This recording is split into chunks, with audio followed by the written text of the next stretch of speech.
পায়ের তলায় স্প্রে করো। আচ্ছা ঢোকো।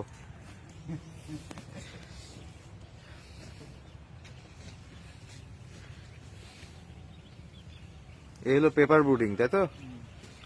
পেপার ব্রুডিং এর ক্ষেত্রে একটা বিষয় কি থাকবে, যে এক সাইডে হালকা খোলা থাকবে, দুই সাইডে, যাতে বাতাসটা প্রবাহ চলাচল থাকে।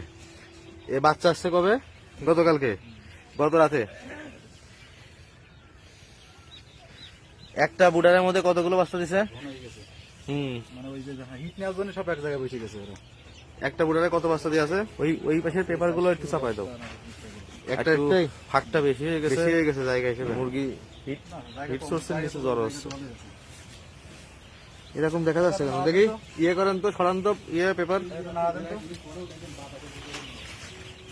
এই দেখো, এই যে কাপড়ের পর্দা দিছে, হ্যাঁ ঠিক আছে, বাইরে পলিথিন আছে, তারপরে কাপড়ের ঘরের মধ্যে ঘর, কিন্তু উপরে ফাঁকা থাকবে যাতে গ্যাসটা বের হয়ে যায়।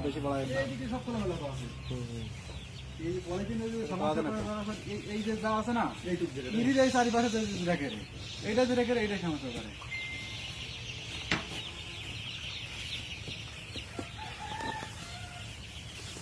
এটার ভিতরে মোটামুটি নড়াচড়া করতেছি।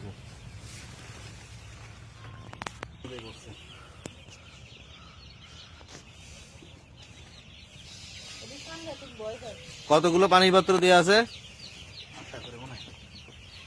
50 একটা করে দিছো?